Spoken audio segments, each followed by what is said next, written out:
Je crois que le verre me va pas au teint.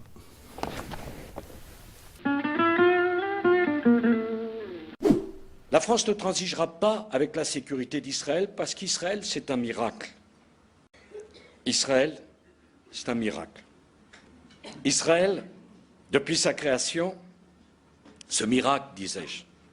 Et ce que nous voulons, c'est rassurer les dirigeants israéliens. François Hollande, à notre Picot, Dominique de Villepin, Corinne Lepage, ils sont tous venus ce soir. Rendez-vous incontournable pour la vie politique française.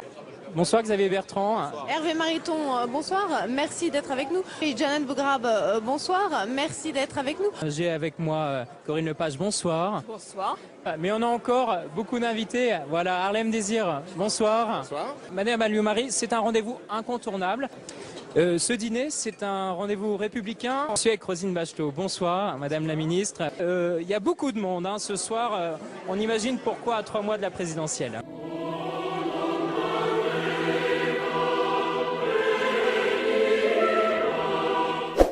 Oui, le dîner du CRIF, c'est la preuve incontestable de la domination totale sur la République française d'une communauté organisée qu'on n'a pas le droit de nommer tant elle est puissante et tant elle a les moyens de châtier ceux qui ne font simplement que constater son pouvoir. C'est-à-dire, ce qui est étrange, c'est que sous l'Ancien Régime, on ne vous envoyait pas à la Bastille parce que vous disiez que le roi était le roi.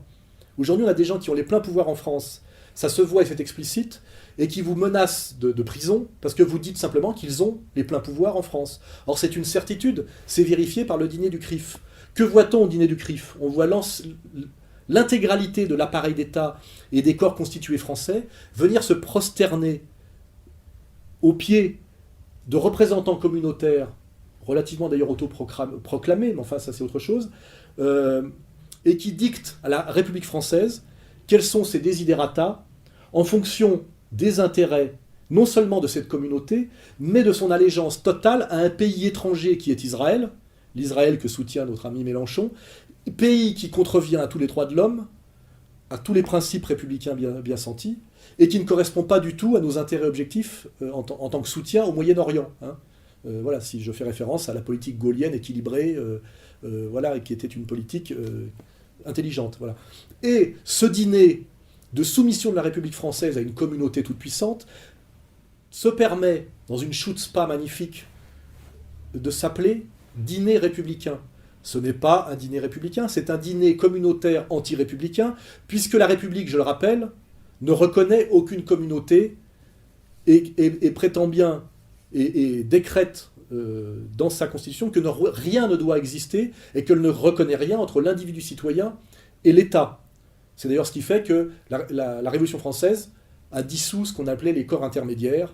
Voilà. Donc en réalité, là on est dans ce qu'on appelle la chutzpah, ce que Bernard Lévy adore, c'est ce qui est finalement ce que Schopenhauer appelait l'art d'avoir toujours raison, qui est en fait une description laïque de ce qu'est la casuistique dialectique talmudique, c'est le mensonge intégral. Appeler dîner républicain le dîner du CRIF, c'est se foutre de la gueule du monde. C'est un dîner anti-républicain, et c'est un dîner communautaire, et c'est le dîner qui, par ce qu'il est, ce qu'il représente et ce qu'il dit, il faut voir que Sarkozy, qui est président de la République française, monte à la tribune et parle, parce qu'il vient systématiquement maintenant depuis qu'il est président comme invité d'honneur, et fait un discours où il appelle le président du CRIF président, c'est-à-dire que c'est son supérieur hiérarchique.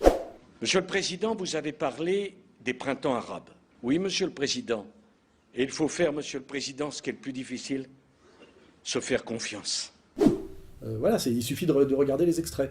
Et il s'excuse de demander pardon, de ne pas pouvoir, à cause du peuple français qui le regarde encore un peu, de ne pas pouvoir faire 100% de ce qu'exige la communauté organisée en termes de soumission et d'allégeance à Israël et à la communauté en France.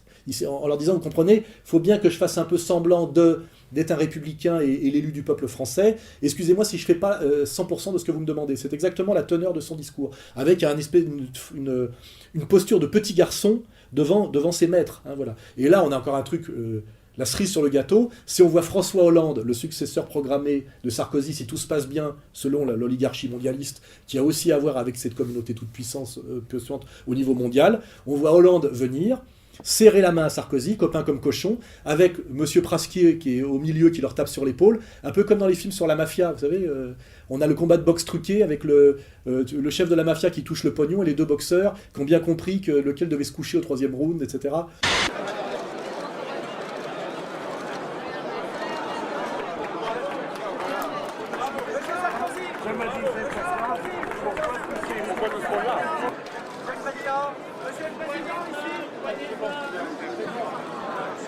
Et là, on a la vérité vraie, quoi, la vérité de la mascarade politique, la vérité du rapport de force en France, la vérité du mensonge de ce qu'est devenu la République, et aussi quelque chose qui est assez incroyable, qui s'appelle le passage en force. C'est qu'avant tout ça était caché, et aujourd'hui tout ça est de plus en plus montré, c'est-à-dire qu'on habitue les gens à cette soumission.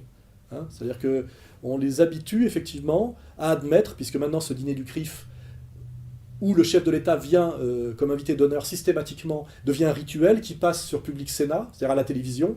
Et je pense qu'on nous amènera progressivement, si rien ne se passe de type processus d'émancipation authentiquement populaire, on arrivera à la phase que ce dîner soit diffusé en prime time sur le service public sur France 2, et que ce soit la grand-messe annuelle qui établit bien la hiérarchie et la hiérarchie de soumission admise par le peuple français, à force d'avancer petit à petit, cran par cran, selon la théorie, vous savez, de la grenouille dans la casserole d'eau tiède, dont on fait monter la température progressivement jusqu'à ébullition complète, voilà, pour qu'elle meure d'endormissement. Voilà. On en est là.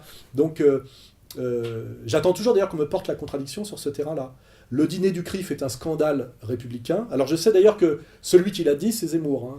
Oui, le CRIF parle et agit comme s'il était le porte-parole d'une communauté qui ne l'a pas mandaté pour cela et qui ne le reconnaît nullement comme son porte-voix. Depuis des années, le CRIF est pris par la tentation américaine du lobby, qui influence, négocie, menace, sanctionne. Zemmour, qui dit tout comme moi, toujours avec un peu après, a fait sa chronique tout à fait respectable le lendemain sur RTL sur le scandale du dîner du CRIF. Il ne fait jamais que répéter ce que je dis 10 ans après, et il lui a le droit de le dire et n'est pas interdit de médias parce qu'il est membre de la communauté juive, et ce qui fait qu'il n'est pas tout de suite flingué. C'est-à-dire qu'on est quand même tous dans un petit théâtre juif, où même celui qui dit que le dîner du CRIF est un dîner scandaleusement communautaire et anti-républicain fait partie de la communauté organisée. Donc voilà, je veux dire, tout est quand même verrouillé de A à Z. Quoi. Voilà, et moi, je fais... qui ait dit ça avant lui, comme d'ailleurs tout le reste, hein, tout ce qu'il a dit, je l'ai dit avant lui, écrit avant lui, et ben je fais des vidéos sur Internet en attendant, chez moi, comme je dirais un clandestin, un russe dissident à l'époque de l'URSS, de Solzhenitsyn et de Brejnev. Hein. Je fais une petite vidéo chez moi en attendant d'entendre la police frapper à ma porte pour m'emmener en prison, pour je ne sais pas trop quelle loi antidémocratique et anti-républicaine. On sait que ces lois s'étendent, on l'a vu la dernière fois avec la loi soi-disant sur le génocide arménien, dont on pourra parler. Voilà, donc je fais comme je peux de la résistance, je fais comme je peux du samizdat, en attendant de voir à quel moment la police politique au service de cette domination va venir m'arrêter, car je fais, en plus d'oser faire ces critiques, je ne suis qu'un goy. Hein, voilà, c'est-à-dire que normalement, je n'ai pas le droit d'ouvrir ma bouche. C'est réservé, même cette critique de la domination du peuple élu est réservée aujourd'hui aux membres du peuple élu.